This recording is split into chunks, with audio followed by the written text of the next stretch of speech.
Good morning. Good morning. Hello. Hello. Welcome to You've Championed Yourself. Who are you? I'm Chris Ferguson, your host. It has always been a dream of mine to showcase people who have taken their dreams and ideas and turned them into their reality. As they reach beyond their personal struggles and pains and traumas, so many people give up on themselves. But there are those few that push through, walk through, beyond their obstacles, beyond their challenges. They're not sure where they're going. They don't know where it's going to take them. They trust themselves enough not to give up, to do the follow through in their personal life, their career, and in relationships. This is what I call a champion. This morning, I have Lisa Warner with me. She's an amazing individual, very, very high vibing energy-wise. And so let's welcome Lisa to the podcast. Good morning. Good morning, Chris. Thank you so much. It's an honor to be here. You're so welcome. You're so welcome. In your story, you talked about healing yourself with cancer. I'm a cancer survivor. I had cancer at 22. And they had to do a hysterectomy. However, it was one of those things, I didn't know enough about my practice at the time that I knew how to heal myself. And so this morning, I wanted to talk about your backstory and how you were then compared to how you are now. Where do you want to start? Well, I don't know. I guess starting at the beginning, just because it's the context of why I incarnated into this lifetime, apparently, is that when I was a little girl, 2-3 years old, when I would go to sleep at night, I would lay in my bed and I would just be part of the unified field. It was just unconditional love everywhere you looked. And I could, from that space, I could look at the earth and I could see the history of humanity. I could see the pain and the suffering and the disease that was happening on earth. And I could see that it was because humanity had forgotten this space that I was floating in that moment. And I realized that, this state of amnesia where we forget who we are, we forget that we are the infinite being.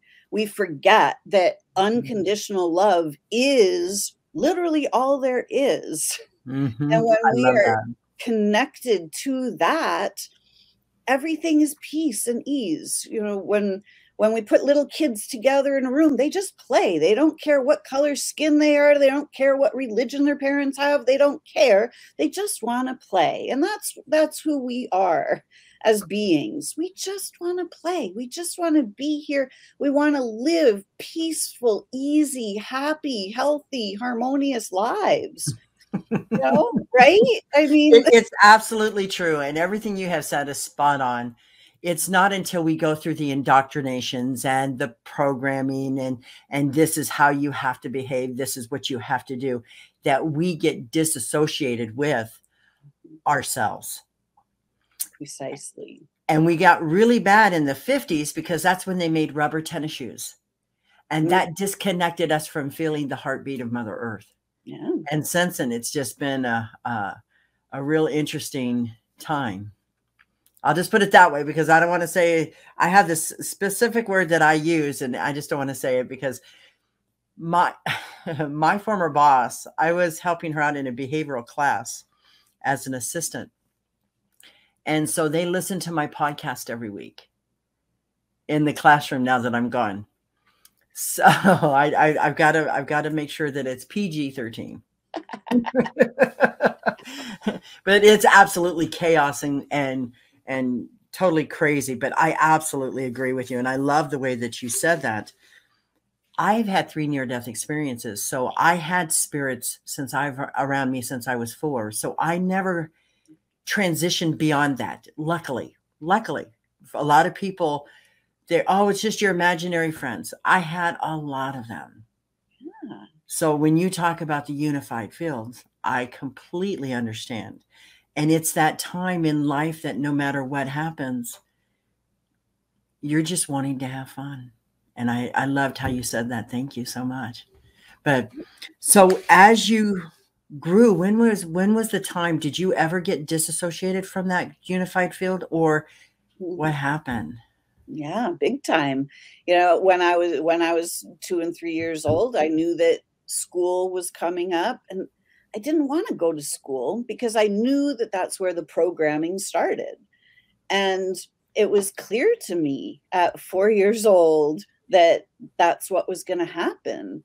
And it was also clear to me that I actually at that age I didn't have a choice. Like there was no way that my mother, who was a teacher, or they weren't going to let me not go to school, you know?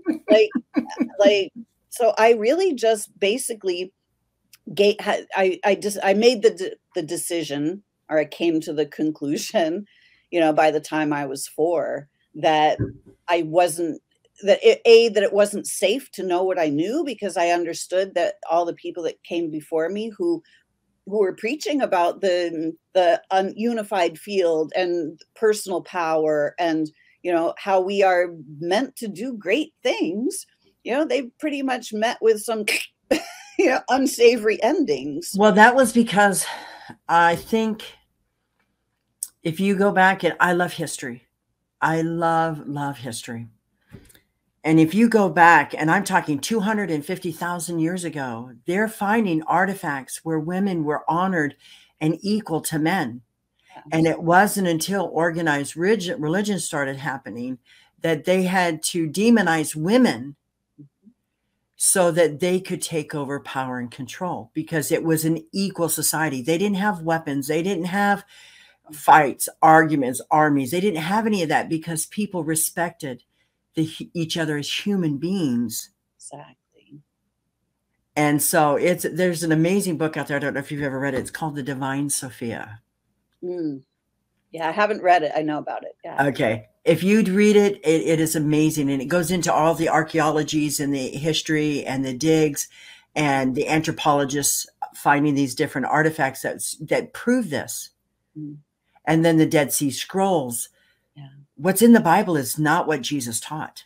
Exactly. And that, you know, I always knew that as a kid. I've never read the Bible because I knew it was just a book.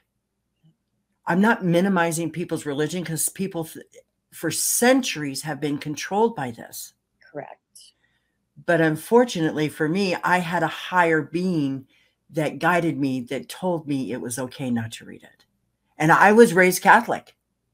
Talk about a dichotomy in life. Yeah. And about extreme programming. Yeah. You know, because I had that experience when I was 2, 3, 4 years old, you know, I looked around and I was like, where is this guy in the sky that everybody's talking about, you know, calling God? I'm like, there is no guy in the sky. You know, that's Santa Claus. That's the Tooth Fairy. That's, you know, all of these things that they pray to. I'm like, there is no judgment in unconditional love. There isn't. I There is love that. simply I love experience. that. Yes. I love that. There is no judgment. There's no assumptions. There's no labels. There's no canceling. It is accepting everybody, but not making excuses for their bad behaviors. Yeah. I love that. Absolutely love that, Lisa. Yeah. So I kind of, you know, I kind of got the religion thing right off the bat. I was like, yeah, this is not for me. Like, you know, that's not true. You know, I never ended up buying into that. But then, you know, knowing what had happened to Jesus and the, you know, the witches and, you know, all of those people that had the knowledge that I was carrying in that moment, I was like, well, obviously it's not safe for me to know what I know. And at that time, I knew that, you know, I could just scan the field and I could see that there were people in nursing homes that, you know, they could no longer function in their bodies. They had no control over their destiny. They were in these death watch facilities, basically. And I knew beyond the shadow of a doubt that it was not supposed to be that way. And I knew that we were supposed to be able to live for far, far longer than we're living. But when I looked around, I was like, well, obviously they're not doing that here. You know, like that's not the game they're playing. Right. So I realized like everything I know must be wrong because like they're just not doing that. Ooh, so you started doubting yourself. Yeah, 4 years Wow. old. I was like, wow, Wow. you know, this is like obviously everything that I know to be true isn't available here. Mm. So, and if I spoke what I knew to be true, like do do do do, you know, I would have been completely overlooked or ridiculed or rejected or you know sent to the funny farm. Well, I And don't think it's that bad anymore, but there was a time in life that that's exactly what happened. They were doing lobotomies and things on people just to control them because at one point in our history in this country, if a man wanted to get rid of his wife, he would call her crazy, get her really upset and emotional, and then take her to the doctor and he'd go, oh, you're absolutely right that she's insane. Let's put her in this place. Let's do these tests on her. And it happened a lot. It happened to children. It yeah, happened and it was sad. And yeah. our country has used the citizens of this country and done some horrible things to them just as guinea pigs. Yes, going on today everywhere we look. Yeah, It's well, in every country too. So absolutely, it's sad. It's sad, oh, but it's sure, yeah, I honor the fact that you want to bring this to light because my prayer for 2020 and 2021 is whatever is done in the dark, let's bring it to light. yes, Let's shine the source light on it and just identify it for what it is to stop it. exactly.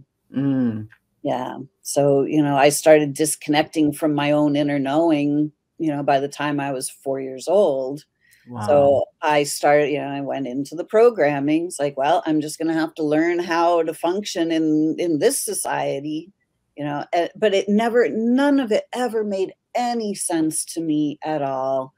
You know, the idea that, you know, we have to earn a living. It's like, I'm here. I earned it. Like, I'm living right here. Like, you know, why do I Yeah. have to pay for it now? You know, why are we going to these jobs that, you know, are sucking the life out of people? I just looked around and I saw all of these people, perfectly lovely, wonderful people going to these jobs that they didn't really love.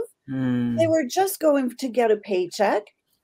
They were living their life from 9 to 5, Monday through Friday, you know, having a little bit of free time on the weekends, and then hoping that by the time they got to retirement age, whatever that would be, you know, they would have a few good years left.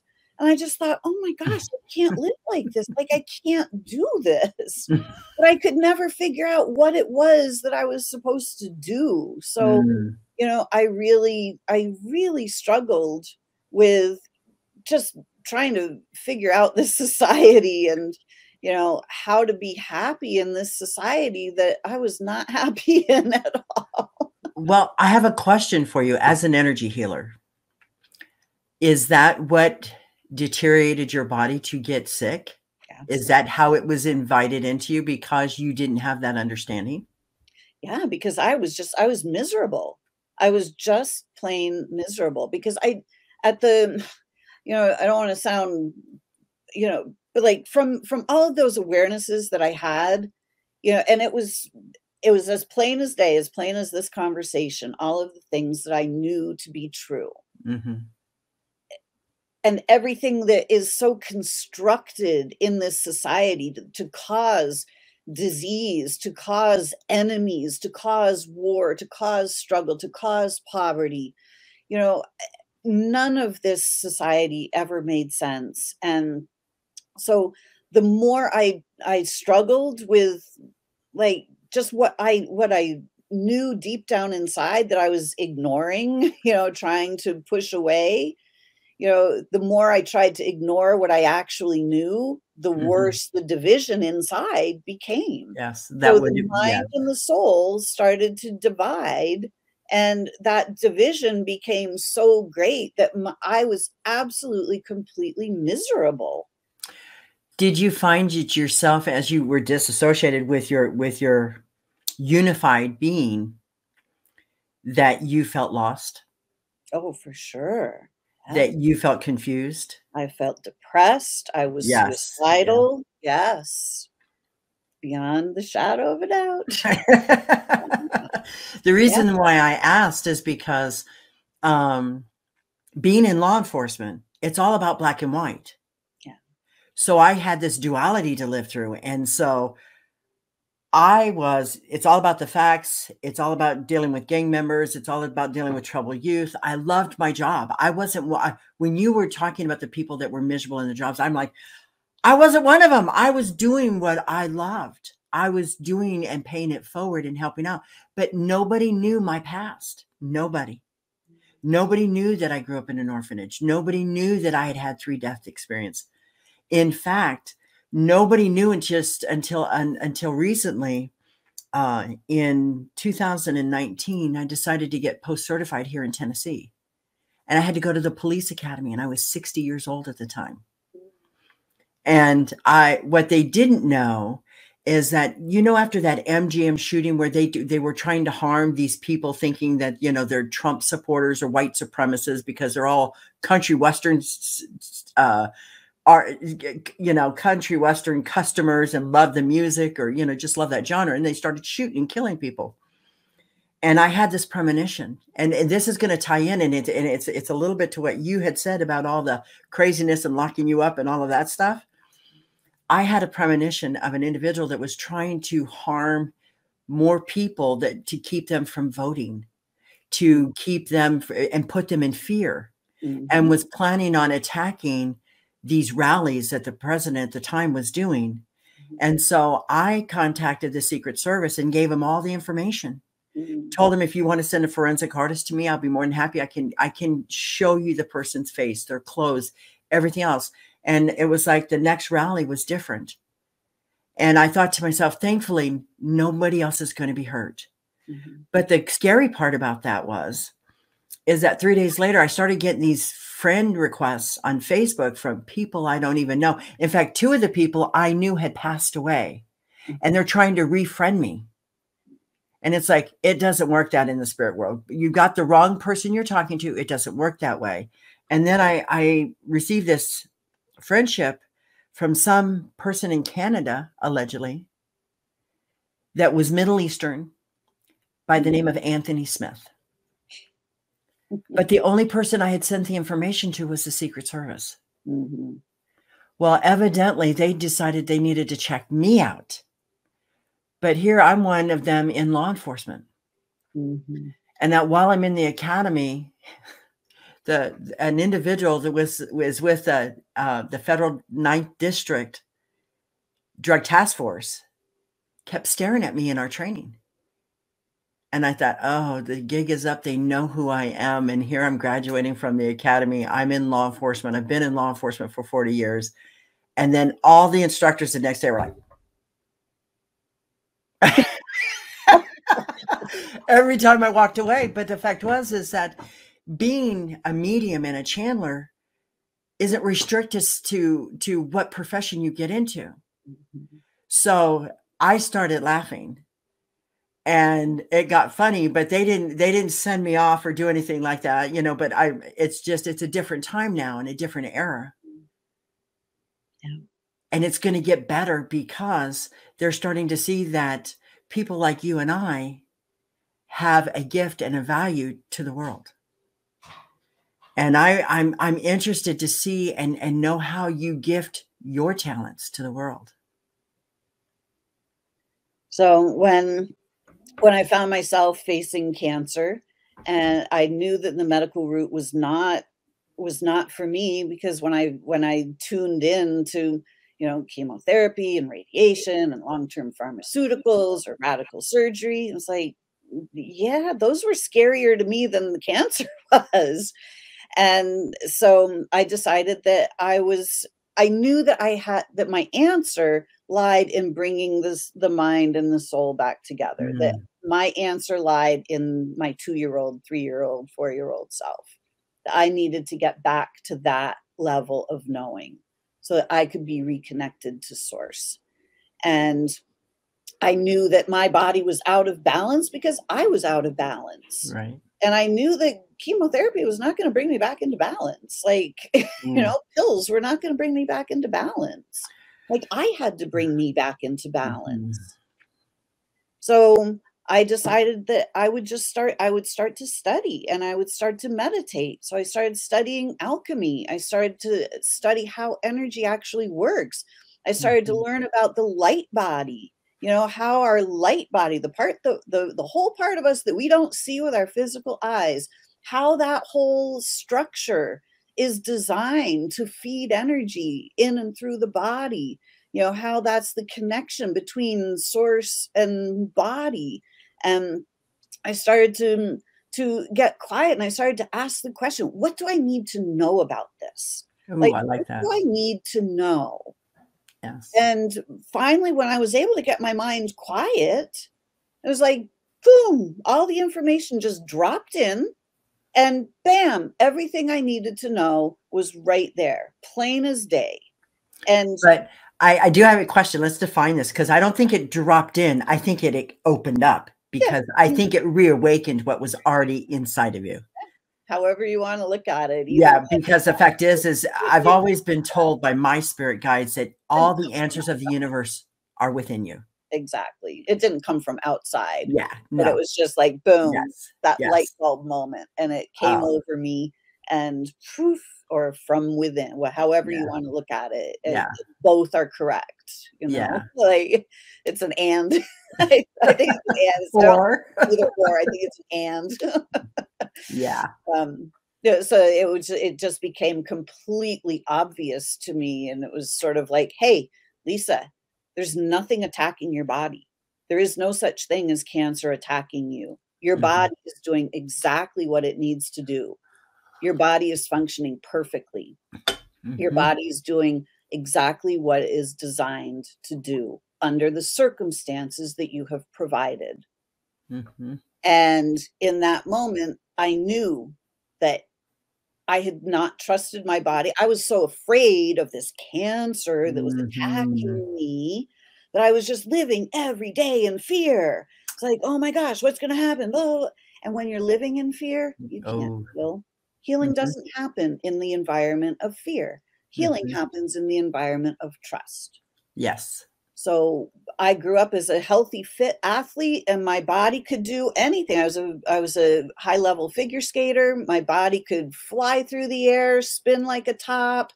It was super strong, super flexible. So I knew what the body had, what this body is capable of. Right. And I also knew that every time I had a bump or a bruise or a cut or a break or anything, that my body healed it automatically. And it was obvious to me that our bodies are designed to heal themselves. And I thought, well, if it can heal a broken bone, if it can heal a sprain or a break or a blister or a burn, then the body can heal itself of everything, because it's not I'll heal this, but I won't heal that. It's like an all or nothing thing. And if it's healing these things, it'll heal everything. And I realized that the fear that I had of my body, that the society has programmed us. We have been indoctrinated to believe that we need doctors to heal our bodies, that doctors are the only ones who know what's going on with our physical structures, that diseases are attacking us, and that we need to be in fear, and that we need to fight the disease because the disease is the enemy. Right. And in that moment, I realized there was no enemy. There is no third party. There was me and my cells. That was it. And as soon as I realized that cancer was the illusion, it was the illusory enemy, the man behind the curtain, it was like, hey, all of a sudden it was like Dorothy and the water with the Wicked Witch. It was like the Wicked Witch of cancer just... the water went on, just dissolved. The idea of cancer simply vanished. And I realized that the entire medical model is built on the assumption of disease. It's a completely inaccurate assumption. And we are being tortured needlessly. We are being made to suffer because people are making money by selling all of these cures, which are not cures, they're not remedies. I love that. And Our I have to body, tell you, I don't mean to interrupt you, but I love that because they have been doing research for cancer for over 40 years. yeah, And in my heart of hearts, and what I'm being told is that they had a cure a long time ago, but it wasn't profitable because if they cured you, you wouldn't come back. And so it's better to give you chemotherapy. It's better to give you radiation and keep you coming back. yes, and not curing you. Yeah. And So and you better look out for it. You better get screened. You gotta get checked up. Now that you've been through 6, now you gotta come back at 6 months. Now you gotta come back at a year. I had to go 5 years. I had to go 5 years. Yeah. So I absolutely understand that. Yeah. But I'm curious, and I'm kind of trying to get my audience to understand this. What steps did you go through to heal yourself? Is there a discipline? Is there a practice? Was there, what did you do? I trusted my body. Okay. The body is designed to heal itself every single time for free. But I think you have to be in a certain alignment with that. You have to be in the frequency of that. And see, there's a difference because it just doesn't go from this to that. It can, but it depends on your vibration and your frequency level. There is literally a healing cycle. Yes. That the body goes through. And this was discovered in 1980 by a German doctor. Well, it was actually before that. In 1930, Royal Raymond Rife used frequencies to cure cancer. And Big Farm said that he was a voodoo hoodoo doctor. And so he was canceled. Yeah. And that's when they said, oh, come to us. We'll sell you all these medicines. But that was in the 30s, long before the 80s. Yeah. So there was a Groen Bruno who was a healer in Germany back in the 1900s.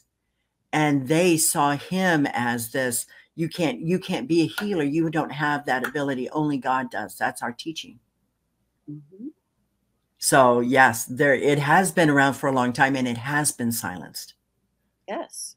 And what Dr. Rika Geert Hammer discovered in the 1980s was the cause of every single cancer or disease is a conflict. Yes. Internal. Psychological conflict. We get a shock. Something shocks us. The shock sends us into fight or flight. Mm-hmm. And how the psyche processes that shock will depend. The shock will land on the brain. There will be a spot on the brain. It will show up on a brain scan. And it will register in one of the areas of the brain, the old brain, the new brain, and the midbrain. And then it will correlate to a specific system or organ in the body. Mm-hmm. So the body is programmed is designed to respond to specific shocks in specific ways. So whether it's a death fright or an indigestible morsel, whether it's like feeling trapped, like the no way out, every single type of shock that we get has a specific biological response to it. Mm-hmm. So all we have to do is understand when we are in that conflict active stage, in that fight or flight, trying to figure out, like, what am I going to do with this information? Mm-hmm. The body is doing something to help us through that time of conflict. And when we resolve the conflict, then the body goes into healing. Mm-hmm. And it's the healing that's actually the painful part. It's the healing when the body, we have diarrhea or congestion, coughing, fevers, all of these pain, swelling. Those things happen at the point where the body goes into the healing phase. And we have been conditioned to believe that mm-hmm. that means that there's something wrong with the body. It actually means the body has gone into healing. But people don't see that. They see it as getting worse. Correct. Exactly. So then they doubt. Exactly. Yes. Okay. I'm So trying to we explain all of this. You have a lot of knowledge here, but I'm trying to get the gaps connected for the audience. Yeah, please. Thank you. Yes, because as soon as those symptoms show up in the body, our initial response is, uh-oh, now there's something wrong with me. And as soon as we think there's something wrong with us, then we doubt our body.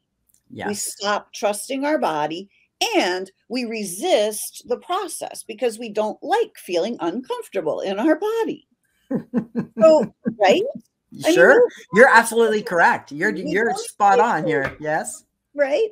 Yeah. But the medical system has us believing that these things are diseases and that these things need their pills. So, or the symptoms are being addressed and not the cure.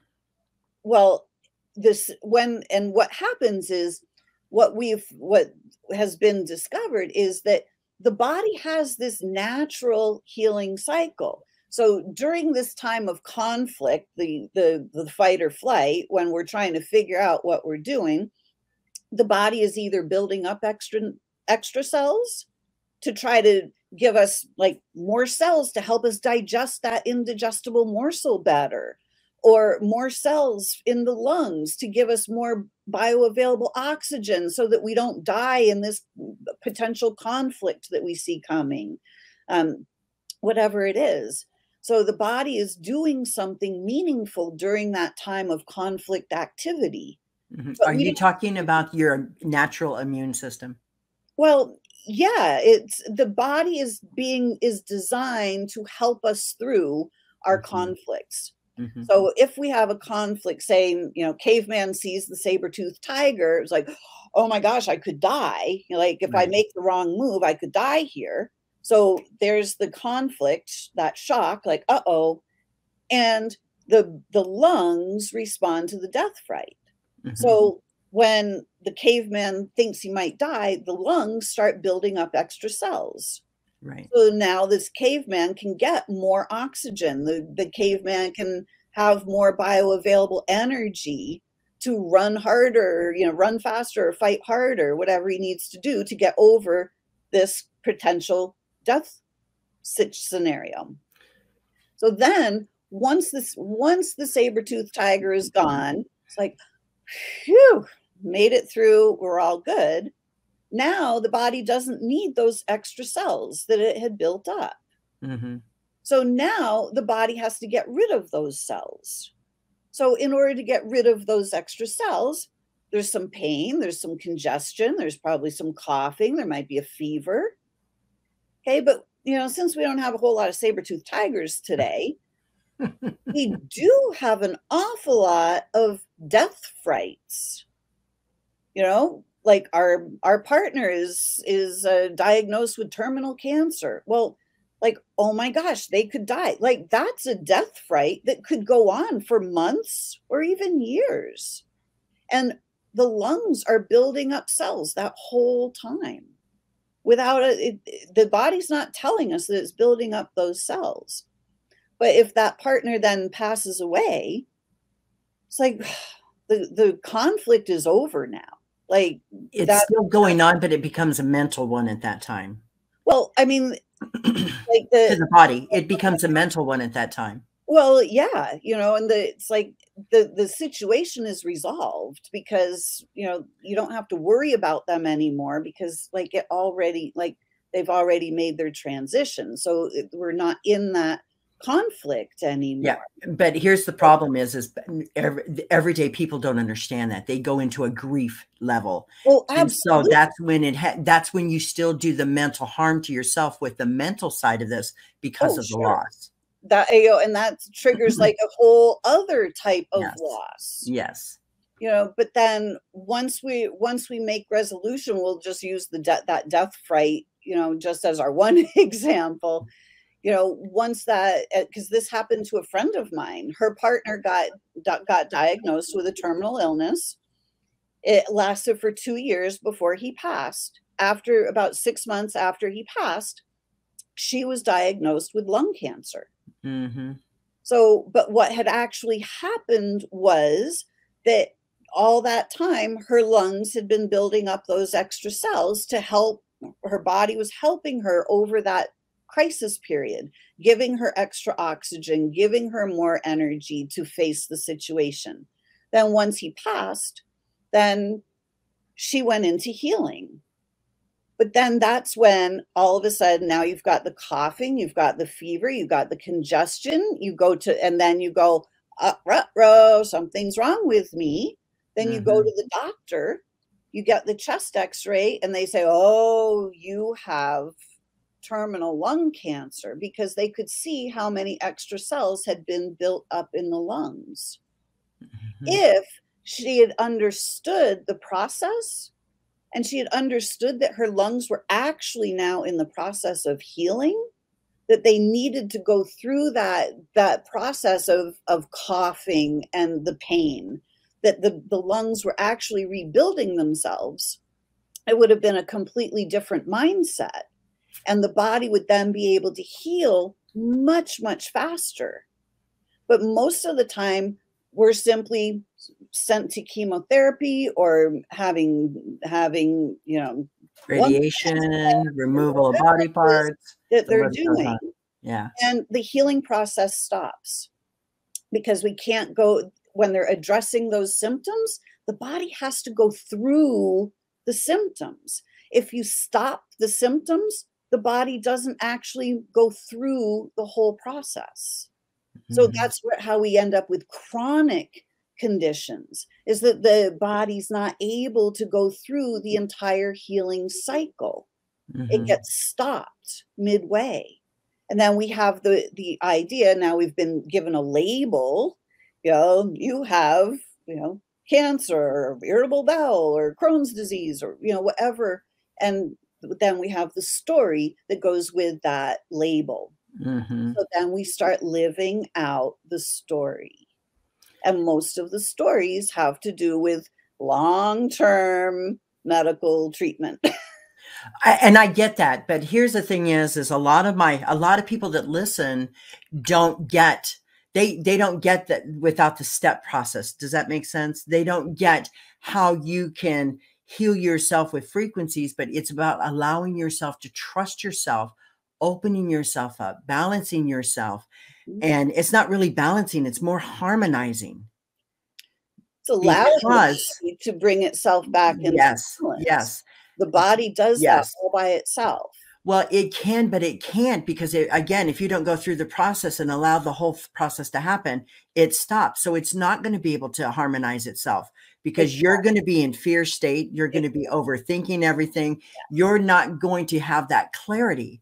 And that's why I think we've been in this Piscean age forever. And that's that masculine side. But most people don't realize the masculine side of them is in their mind. The feminine side is in their heart. And if you can harmonize the mind and the heart, you're not going to overthink things. You're not going to do the woulda, coulda, shouldas. You're not going to do what if and have it be a negative, instead of saying, what is this lesson trying to teach me? What is this situation? See, in 2012, I thought I was having a heart attack. And I drove myself to the hospital. My doctor said, the best heart hospital in this area is up here. So my husband was still working as a law enforcement officer down in South Florida, and I'm in Tennessee. So he wasn't even around. So I drove myself to the hospital. I called him, told him everything was going on. They did the test. They did everything. And they said, Chris, your heart's fine. And I said, okay, so what's wrong with me? And they said, you have 2 pulmonary embolisms, 1 in each lung. And all I can equate it to with my experience was like being in a Charlie Brown classroom, and everything was wah, wah, wah, wah, wah, wah, wah, wah, wah, wah, wah, wah. After that point, I stayed in the hospital for a week because they were having a hard time leveling out my blood, because to prevent more blood clots and to thin the blood clots that I had currently. I didn't have protein factors. I didn't have a factor 5. I didn't have anything that was indicative of having blood clots, and they couldn't explain it. So the fact is when I came home, I was still in like a state of shock. I think it was more of a state of shock. And yeah, there is fight or flight, but there's also freeze. And so the fact is that, you know, you whatever your body reacts, and I had done the fight to get to the hospital, to get the knowledge, to get the information. And then it was like a freeze, like, what do I do now?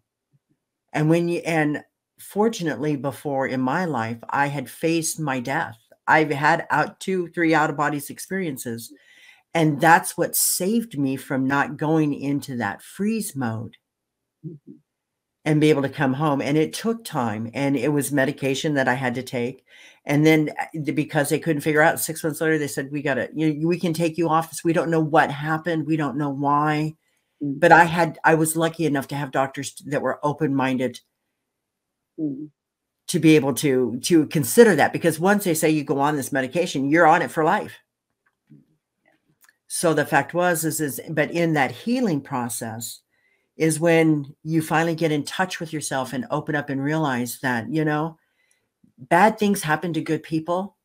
It doesn't make you a bad person, but it's, instead of saying, why me, why me, why me? What's the lesson? How can I help myself? How can I get myself beyond this emotion, this feeling, this attitude? And this is all what you're talking about, what people need to do when they get that diagnosis, instead of, because when I was 22, the big C, oh my God, it was holy mackerel. Nobody survived at that point. Back in the early 80s, nobody survived. And I had my daughter at 20, and I ended up having to have a hysterectomy because they did an epidural and they didn't do it correctly. And I felt everything. It didn't numb me. So they kept saying, oh, no, you're numb. That's just nerves. That's just nerves. And so after I had my daughter, they unstrapped your legs, and I lifted my legs up and I said, do you believe me now? I can feel everything. They freaked. So because of that, they panicked. And I laid on the same sheet I delivered on for 6 hours and developed a staph infection. And that is how that infection got into me. And ultimately, 2 years later, I had to have a hysterectomy because it just wasn't going away, because the uterus is very wet, very moist, and it just wasn't going away. And it had turned to cancer. So the fact was, there was a process, but in the same time, between 20 and 22, my brother was murdered by a drunk driver.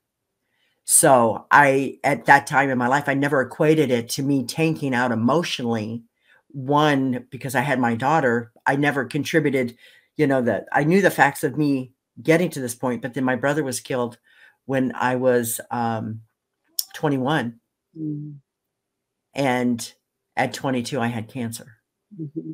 And so the fact is that one situation was the catalyst of it. The second was the emotional takedown of it. And then the third was the body reaction to all of it, not knowing what to do. And, I'm not going to bash doctors. I mean, there's medical malpractice out there every day. There's more of that killing people than anybody else killing people. But I'm fortunate that I've had a lot of doctors that see the holistic side of life. Nice. And I'm eternally grateful for that. So in that, I want people to understand that they have the ability, they can do this. They just have to open up to everything that you said, to welcome that in your life and change that mindset. Exactly. From I'm walking on eggshells to, oh no, I've got this. Yeah. I can do this. I can do anything. And when you have that mindset, you are now solution oriented in your best interest. And it's not being conceited. It's not being selfish. It is being self-preservation. So I just wanted to explain that to everybody who's listening to this podcast, because you're really, really steeped in this. However, a lot of people who hear this are going to go, what is that? What is that? And so, I mean, I lived it because I'm a walking lie detector. I can tell when people are lying to me. I can tell when people are doing things before they know they're going to do it. I see it in their soul, and they don't get it. But in the uniform, people forget cops are people too. We have our own talents, our own gifts and abilities, and anybody can do what I do. They just have to have the discipline and the practice in their life to do it. For sure. That's how I live as well. Like, you know, healing your body from anything. It's Yes. the divine design. It's our blueprint. Our bodies are designed to heal themselves. So what I did was, you know, I'm not special in any way, shape, or form. Neither am I. Neither am I. I'm just a being on this planet who's giving back to the planet and to humanity in helping them to understand there's other alternatives. There's people out there. And I think for you, it's like you've done all this work and you haven't celebrated the work you've done. You haven't celebrated how far you've come from then to what you went through to come back to then to bring it now. And that's a long journey. And I honor you in that, because a lot of people don't celebrate it. They're like, no, this is just what has to happen. No, it took courage to do this. It took a lot of perseverance. It took a lot of soul searching for you to get where you are now. And I honor that in you, because a lot of people don't get that way. My mother-in-law died of one blood clot. So she was very devout. She was a loving, amazing woman. However, that was her understanding. That was her programming. That was her indoctrination, as you spoke. How do you get from, again, trying to help people connect the dots from there to here is key. So how do you help explain that to your customers, to your clients? So, well, Wayne Dyer has one of my favorite quotes, and it's, you know, when you change the way you look at things, the things you look at change. Yes. So I help my clients to change the way they look at their bodies, to change the way they look at disease. You know, we see that, you know, it doesn't take a whole lot to see that we have really, as a society, we've created a sick care system. It's really not a healthcare system. The system itself is not really for our greater good, as far as, you know, we're not being taught how to be healthy. We're not being taught the biological laws of how our bodies actually function. You know, biological law is universal law. And just like a lot of people know about the law of attraction, you know, the law of attraction works 24/7, 365. It works the same for you as it does for me. It never changes. It never varies. Well, our bodies are built on a blueprint that is of 5 biological laws that they never change. They never vary. And when we see what's happening in our body, all we have to do is reverse engineer, and we can see what the psychological, what the emotional stress is. Then when we turn that off and neutralize that and trust the body comes right back into balance. So it's really the process of reconnecting to the soul, so that we can see from a broader perspective to begin. And then start bringing that mind and the body back into balance. So the mind starts to understand what the body is actually doing, because the mind has been programmed to say, "Ruh-roh, something's bad, better fix it." And when we reprogram that and we reassure the mind that the body is actually doing exactly what it needs to do. The body's always got our back. The body is always working for our survival. It is always helping us. And when we start to see from that perspective, we can start to understand why our bodies do what they do. And it's not out of fear. It's out of love that our bodies are doing what they're doing. And it's biologically meaningful what our bodies are doing. And we can start to see the programming of this pharmaceutical society that we live in. And big farm is a beast to deal with. Considering that my father was Native American, he's passed, but I was always taught that the earth supplies all cures to all viruses. Precisely. That are natural viruses. But when you start doing gain of function and start doing negative stuff, you're going to get a negative outcome. Well, yes. And when we are inundated with fear and the programming that, oh, you're going to get sick, you're going to get sick, you're going to get sick. That's what happens. That we create our own reality. I mean, the way that it works is that what we believe is what we experience. It's what we create.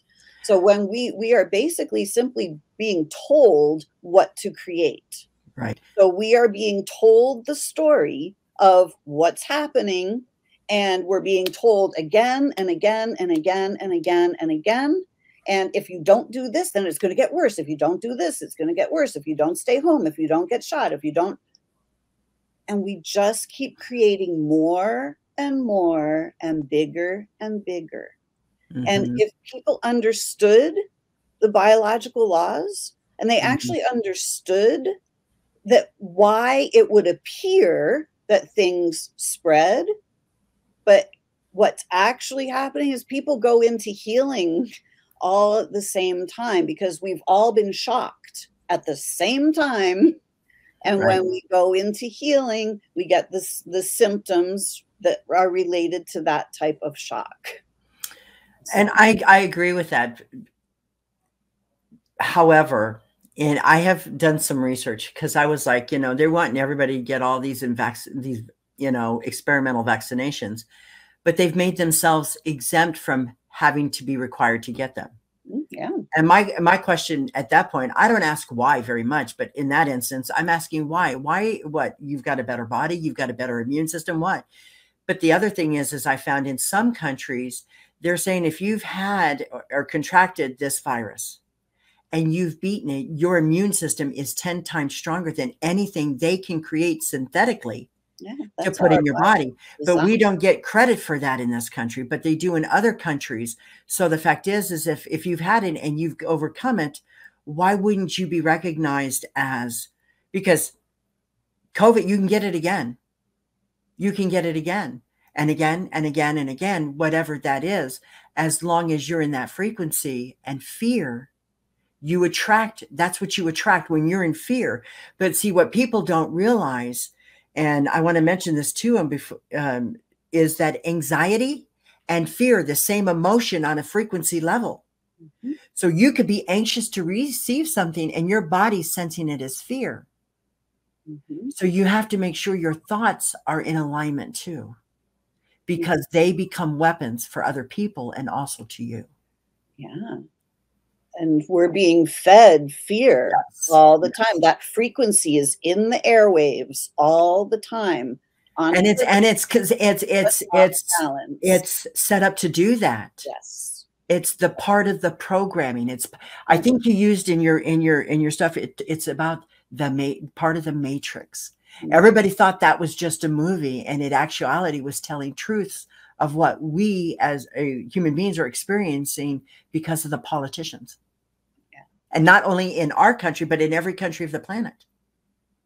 Yes. So, Lisa, I love this. This is amazing.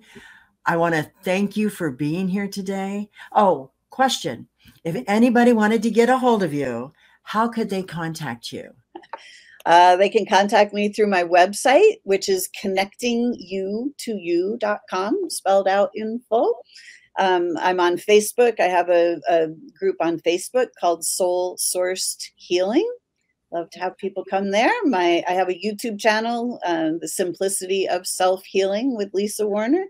I have my book, The Simplicity of Self-Healing, which I love that. Is available on Amazon. Good. Absolutely. I love it. I'm also a published author. Beautiful. I have 4 books out there. In fact, one of the books I'm in, it's a compiled book, but it was just accepted by thinkers360.com as one of the top 50 books for CEOs and leaders to read for influences in 2021. So yes, I love that. I was like, she's an author too. I love that the message is getting out there and it's not being censored yet. Yes. So, and I think with the planets aligning the way they are, most people don't understand astrology, but the way the planets are aligning, it's taken us out of that Piscean dictator authoritative ship role and taking more about humanity. And that's where I'm just like, yes, finally. Yes. Finally. It's time for us to have our power back. It's time for us to have our memories back. of, it's not normal for us to not know what our soul's history is. It's time for us to remember who we are and the powers that we actually have, and to be able to recognize the amazing design of our physical bodies. Because when we're empowered with real information, we don't have to live in fear of getting sick anymore. We don't have to live in fear of disease. And we can live very happy, healthy lives for far longer than we've been living before. Yes, I love that. I love that. Thank you for being here. Don't go anywhere. Awesome. Oh, this is amazing conversation. I could go on and on and on. I could sit down and have a week-long conversation with Lisa and we'd still be going strong. But I want to say it takes a special kind of individual to understand their thoughts and their ideas and turning them into the reality. Lisa Warner has done just that. She stepped past everything that she went through. She stepped back past her fears. She stayed the course and had the courage to follow through to the end. Lisa Warner, you've championed yourself. Now we know who you are. Thank you for sharing your ideas, your thoughts, your dreams with us here today.